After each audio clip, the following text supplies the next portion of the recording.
Alright, you guys, and welcome back to another video. And today I wanted to go ahead and take a look at the PU monthly report.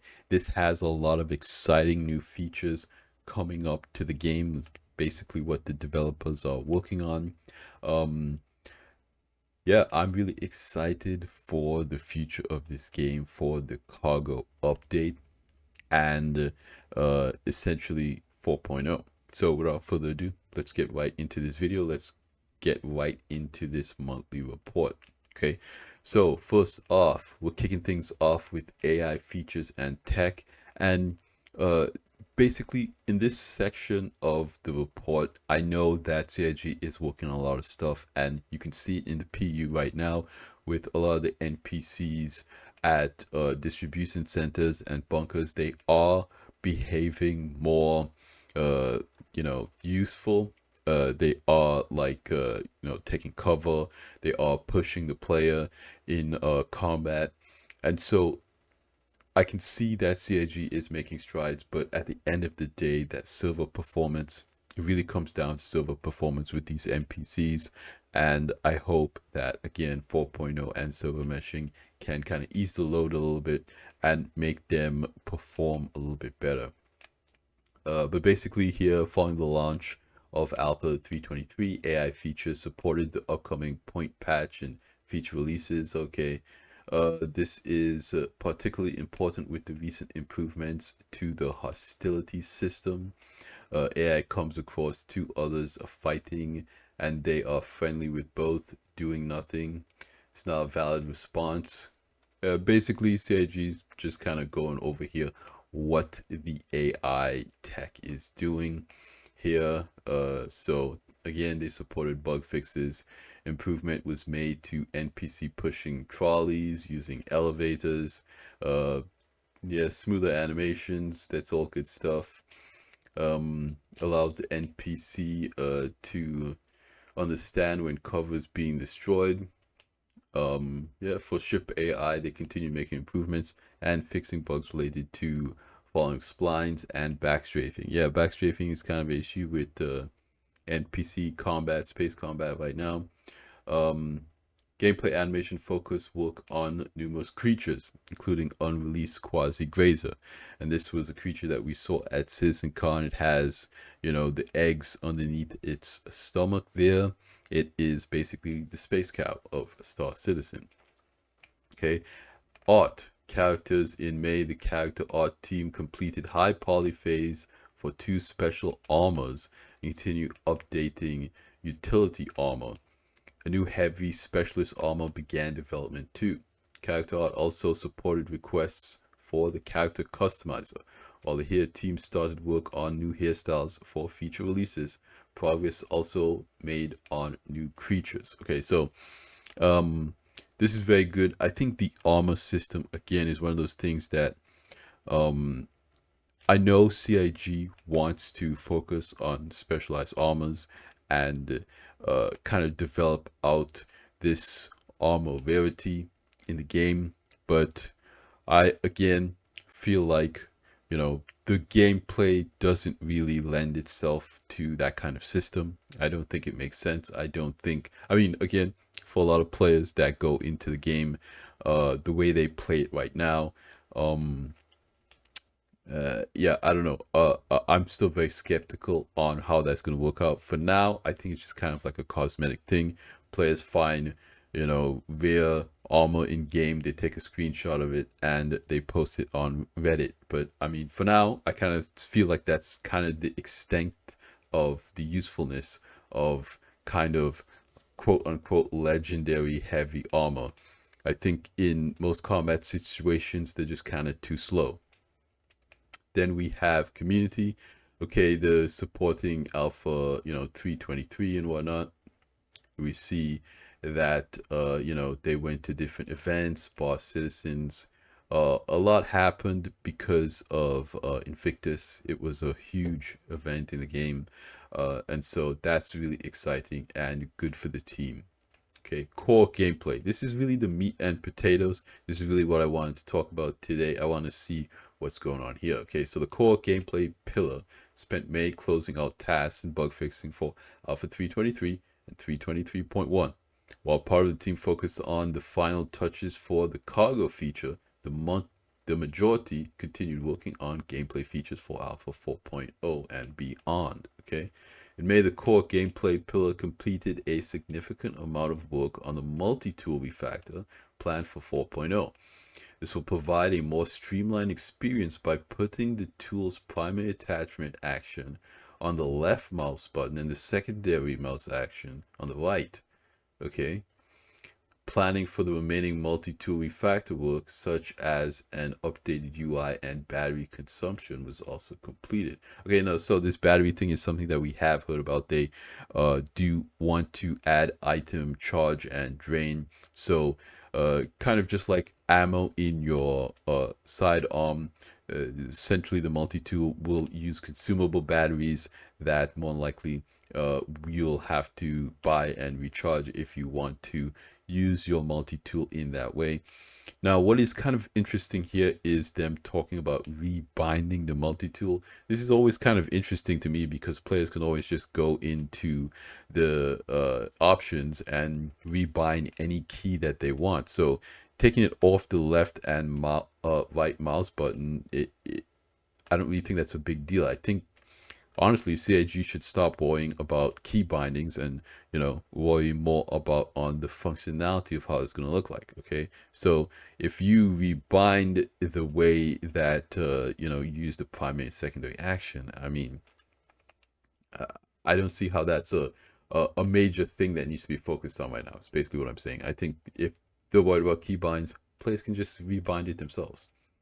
For biome accumulation, the team completed further Squadron 42 porting work and scoped out how the feature will integrate into the weather system. That's kind of interesting. I am interested to hear a lot more on the biome and weather system that's going on. We know they updated clouds, but kind of what's going on with different moons is that they kind of don't have the updated cloud and, volumetric systems that the planets do, so they kind of seem a little bit dated and out of place right now. So I am interested to hear what they do about some of these moons and some of the particle effect systems, if they're going to get it up to the same standard that planets are on, and also add different weather effects like rain and stuff like that. Okay. Charge and drain also continue through production and will now utilize the resource network, support multiplayer, and the ability to charge and drain distortion damage from ship components. Okay, so charge and drain, I guess, is the ability to put distortion or whatnot in components and then take that distortion damage out with the multi-tool. Quantum travel is currently being reviewed to assess any aspects that needs to be made server meshing compatible beyond issues observed during tech preview tests. Okay, yeah, working on quantum travel is very interesting. We did see a little bit glimpses of that quantum boost and whatnot. Okay, support for arena commanders engineering mode was provided to allow items to be replaced once they reach 0 health. May also saw core gameplay pillar improving various profiling tools that assess the performance of characters, vehicles, and interactable entities. This will provide more and better quality data. That's pretty good. Locomotion improvements for NPC performance sharp turns were completed, which will allow characters and creatures to switch directions more smoothly. Work required to adapt inventory systems to server meshing was scoped out, as it will require a network of its backend to scale appropriately. Which, I mean, I was hoping that was something that they were further along on. But, the initial vision of jump drive failure events was implemented in May. Now, when a ship's jump drive is disabled or damaged, the player will be forced out of the tunnel, which correctly aligns the exit point of the destination star system. Further improvements on to the debug tools for jump point gameplay were implemented too. This is also kind of interesting. This is something that I know that CIG want to implement all the way back from the beginning, that the player would have to manually fly to the jump point and kind of keep it on track. And if there were issues with your ship, or if you kind of hit the edges or something, you'd be kind of thrown out of the jump point. Somewhere in the destination star system, according to Evocati and the people that have tested out the jump point tech, is that when you enter the jump point, you're automatically switching servers and you're in the new star system.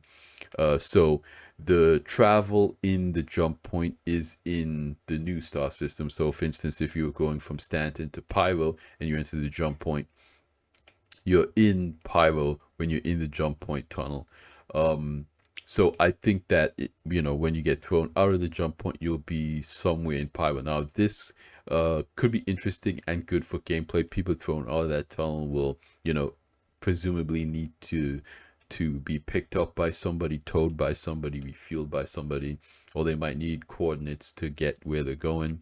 I think that it could lead to some pretty interesting gameplay. I haven't seen it personally, but that sounds interesting. Now I don't know entirely why your jump drive would fail.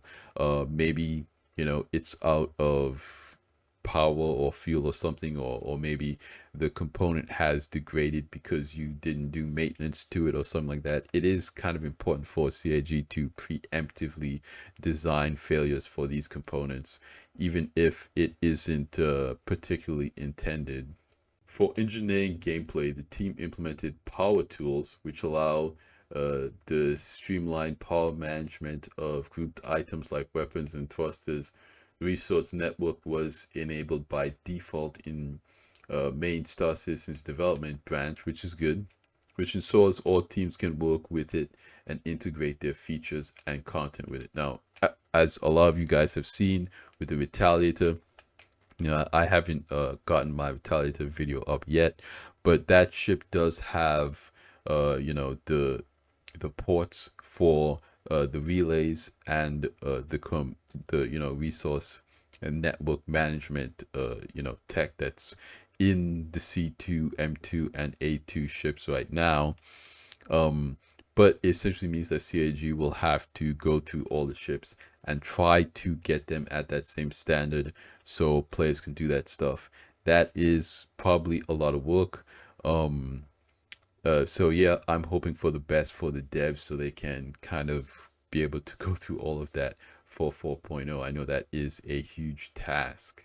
For transit, the team continued general release support for 323 and the upcoming cargo and personal hangar update. Scope, technical, and planning discussions concluded for the transit refactor, which is now in active development. And this is, I believe, just a back-end code thing, so the transit system works with server meshing. Okay, estimates and scheduling were completed for the remaining radar and scanning tasks, including deliverable targets. The team members supporting the patch release concluded their work and moved to supporting radar and scanning. So that's pretty good. Again, don't know too much more about that, but looks like work was done there. Work was done on the objects of interest mechanic, which will allow designers to set up objects within the PU or Squadron 42 with various parameters and special scan highlight.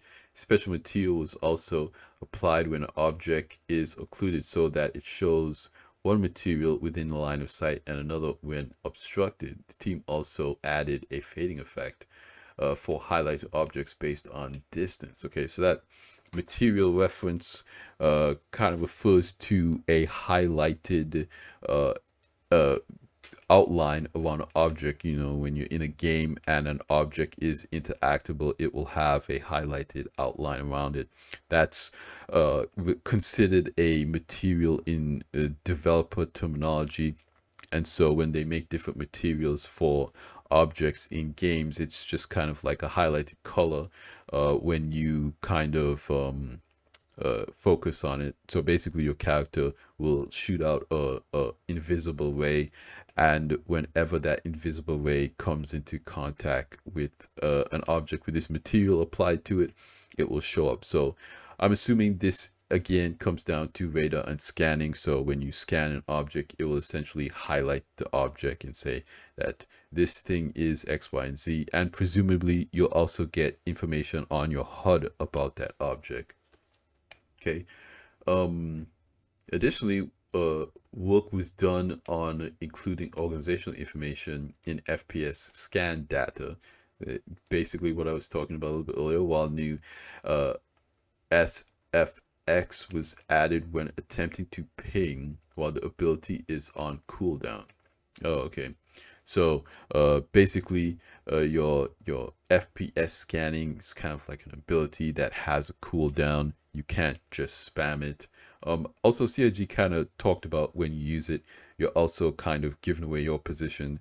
You have basically like either IR or whatever emissions now, so that anybody else using scanning technology, part of their combat helmet or whatever. And again, I kind of do assume that this will be a special feature for certain suits, combat armors, that other armors might not need. Maybe some mining armors will have this, so you can scan for hand minables. That might be something that's kind of interesting that CIG want to do. The team also completed checks between the PU and Squadron 42 streams, raising differences so the team can continue to port features from Squadron 42's feature set. Finally, the radar and scanning team activated FPS radar and other experimental radar features across Arena Commander. These systems will be released closer to Lisa 4.0 for a potential preview via Arena Commander. That's cool. And I think that's a great place to test that out in, is to use Arena Commander's experimental modes to test out this combat scanning thing. Like you put it in, one of the combat modes in Arena Commander where players can go up against each other and see if it really kind of feels like a wall hack or something like that. But again, you're also giving away your position when you do that. And we can kind of see this here, kind of this 0G environment. Arena Commander. For Arena Commander, the team concluded work on the first version of custom lobbies, which is exciting. I know a lot of people are very hyped about that, which went live in 3.23 alongside general bug fixes. They also added team assignments, allowing players to arrange their names in the lobby before entering the game. Support was also provided for the Gravlev race leaderboards. Initial work was completed on the first piece of an EVA-only map, the FPS game modes, with playtests scheduled for the upcoming weeks. Additionally, the team began marking up all Arena Commander locations with the room system so they are compatible with radar. The Good Doctor was completed, with the rest expected to be finished in the upcoming weeks. So basically, they have to mark up certain areas for this FPS game mode here, for the room system. Okay, yep, whatever that means, that's good. I'm looking forward to that. The new front end style was fully approved and began implementation. Polish was complete on the new animations, and the first example of a brand takeover was approved using Drake. This will be used to guide the teams in creating more takeover designs for future events. Okay. The new strike teams were created to focus on two modes, one of which is a FPS Horde mode. For FPS Horde, the game mode and initial setup was completed alongside deliverable scope discussion and task breakdown. Primary goal of this mode is to provide developers with a fast, easy, and reliable way to iterate on the development of spawn closets, feature and human AI, and FPS radar. The team will assess the game mode closer to Alpha 4.0 on the feasibility and introducing it as a publicly playable experimental mode. So this is basically an extension of what they were talking about earlier, using these experimental modes to, basically test out FPS radar and scanning stuff. Additionally, the team worked on several quality of life initiatives for developers, including new vehicle control manager debugging. They also added dummy players to Arena Commander, which allowed the developers to test scenarios with actors that mimic players. For example, this was first used to reproduce issues with team balancing and scoreboard UI when a high number of players connected. Previously, this would have required either multiple levels or multiple clients. So basically what I hope that they do in the future is add a AI only mode to Arena Commander. This would be, a great way to, I would say, test the AI and give players who don't want to do PvP in Arena Commander the ability to just shoot at AI. I think that that will get a ton more players into Arena Commander and give them the ability to test experimental modes and whatnot a lot better, with a lot, you know, wider audience of players trying to test this stuff. Finally, the team resolved a major issue with the team balancing and spawning for Alpha 323.2, and assisted in the resolution of critical issues with analytics, including the creation of a new gameplay analytics dashboard. So this is kind of like an internal tool. Further progress was made on the mission system refactor, including implementation of the content contract generator, the querying of active and completed missions from the mission service, and a rework of the mission sharing flow. Okay. Team also updated mission entities to support streaming and refactored the mission system to use both the mission broker and contract template system. Data structures required to refactor missions were provided to the mission design and content teams too. Okay, that's good to know. That is basically the mission givers and the contracts managers missions. Again, with the test that CIG did of silver meshing, one of the biggest issues that players ran into when they were going stance and pyro was that missions were broken between the star system. So that's something that they definitely need to get working and refactor before 4.0 this year. Okay. Further support was given to mission design for the updated delivery contract system that interacts with upcoming freight elevators too. And we get kind of a picture here. I will just zoom in a little bit so we can see it better. This is essentially the freight manager UI, which again is something that I'm surprised that we didn't see on Inside Star Citizen before they went on break, because they presumably planned to have the cargo system refactor in before Invictus. And if that was the case, they would have had this UI, or should have had this UI ready. For them to kind of go back and say that we wanted to do more polish on it, I kind of feel like, how far along was it really? Or did you think you had more time than you had? Because this is something that again, I feel like we should have saw on Inside Star Citizen. We were all there kind of waiting and wondering, okay, are they going to show us? And they did show the cargo elevators and the ship elevators and the item banks, but it was very suspicious to me and a lot of other players that they didn't show the UI. So yeah, now we're seeing the UI for the first time. So in my opinion, this is a good indicator that it is in a state that is further along than it was before, essentially. And we can see here, move to the warehouse, move to the elevator. So this orange side here on our left is your elevator, and this green side here is the warehouse. And you can see it has different tabs up here, filters that you can go through for your items. It has the capacity, select all. You can apparently expand this window and kind of minimize this one, and the same thing with this one to minimize the warehouse. Select all again, capacity. I believe these numbers are probably placeholder. Small container up here. And I guess you could choose the container you want these items to be in, if that's the case of how you want to transport it. So you can choose the container, and that container will have a capacity or size, whatever, when you put the items in it. And I see weapons, and I see these items down here. Maybe this is ammo, I'm not sure. You have your player name up there. You can exit. And these buttons here basically raise and lower the elevator once you've done that. So once you've moved the items from your warehouse to the elevator, you can just go down and you move those buttons there. Pretty straightforward. I think the UI is pretty clean and understandable. I don't really have a problem with it. They kind of have like out of 10.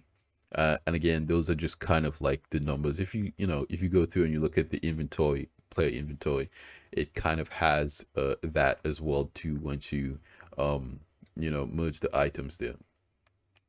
Gameplay features continued with the closure of freight elevators and storage access kiosks, instance and personal hangars, and commodity trading updates. The UI flow is currently being updated to provide a more streamlined experience when managing the warehouse inventory and moving items via the freight elevators. Items like weapons, armor, and furniture can now be brought up too. And again, that's another thing that's kind of interesting. They haven't shown us any sneak peeks or anything like that from furniture, but it seems like it's not just like a couch or a side table that they keep mentioning as furniture. So it seems like they're working on several assets that players will be able to presumably buy in game and decorate their hangars with. So I hope again we hear more about that. I think that would be a good. The recent Star Citizen Live, in my opinion, was not a very good episode. They kind of just made a hover bike and goofed around for an hour. I would have loved to see them, talk a little bit more about decorations, and these other items that we could spend our money on in game to, make our hangars, our own, kind of put our own mark on it. Again, Inside Star Citizen is on hiatus for about a month, but when it comes back, I'm very excited to see what kind of episodes Jade covers. Stacks of items can now be split in the storage access and freight elevator kiosk UI, and filters for item categories were implemented. And again, that's kind of what we're seeing here, the filters and the numbers for stacking. Economy.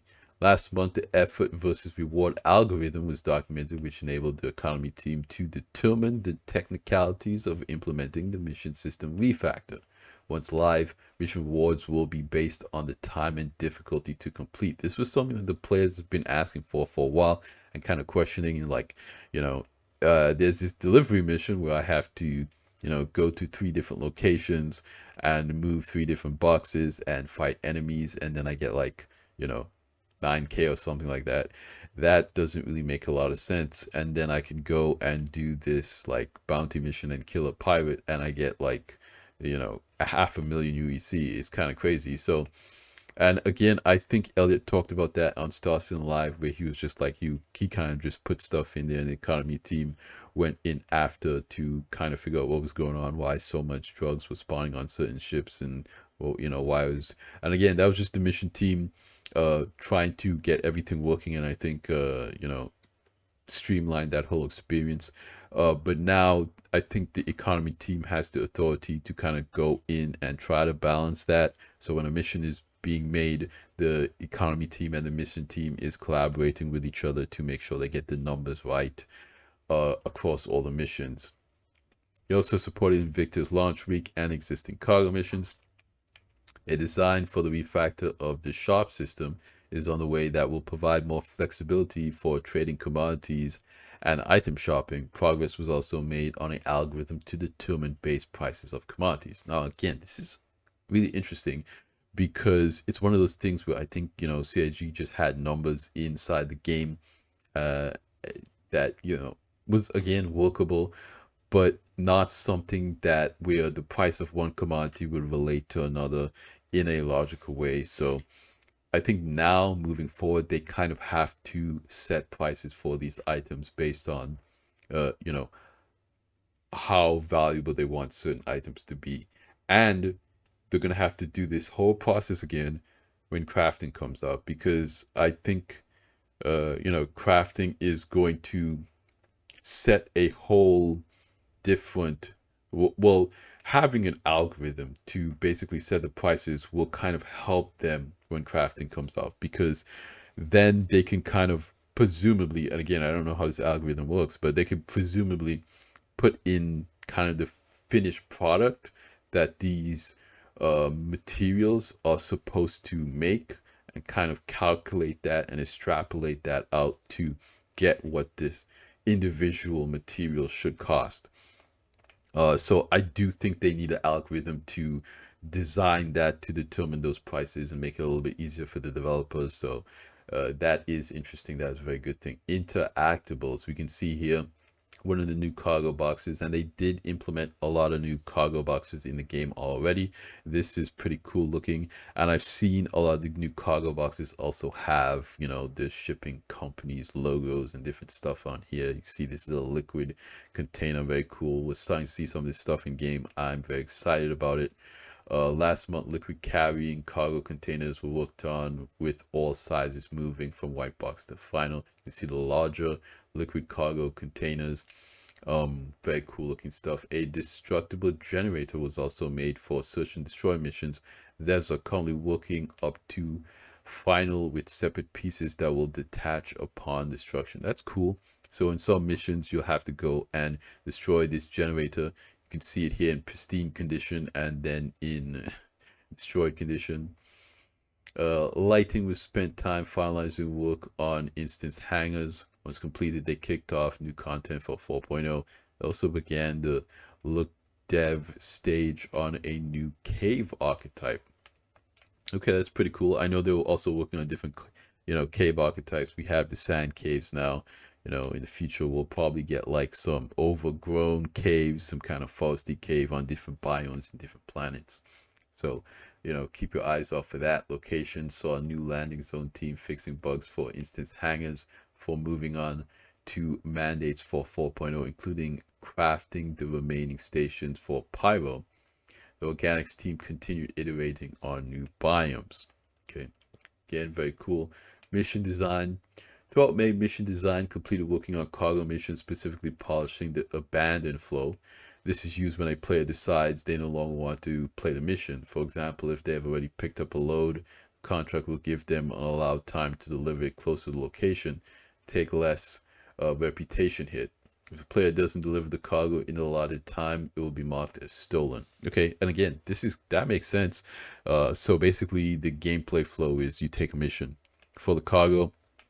You know, you pick it up, you have a timer. You know, we expect you to kind of get this here in a timely manner. That's not, you know, unreasonable. If you don't do that, you want to abandon the mission, you could deliver it somewhere else. If you don't deliver it all, you stole it, essentially, which makes sense. Plan was also done for mission system refactor, which is required for serving meshing. We talked about that a little bit. This will also bring the processes and pipelines used by the team up to date to ensure everything is aligned with the current standards. Future content plans are underway with some actively being built. Mission design also aligned with tech design on their deliverables to see if more of the upcoming gameplay can be utilized. Again, some of this stuff, like this whole sentence here, I don't really think that needs to be in the monthly report. This is just kind of back-end stuff that the devs need to do. Power-based repair missions are being actively designed. These involve replacing components containing radiation and power management via charge and drain. Cool. I'm excited for Pyro. I think the missions, them making unique missions for Pyro, I think that's important. Again, for players who want to do that content, they're just gonna have to go out there, and I think that will be a draw for the star system. Okay, narrative. May kicked off with a flurry of activity for the narrative team as part of the scoping of responsibilities for Star Citizen 1.0. They looked into taking a larger role in the oversight and maintenance of social AI in the universe.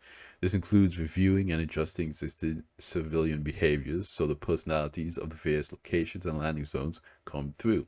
The team is also prototyping new behavior types that will appear throughout some upcoming locations, as well as previously established ones.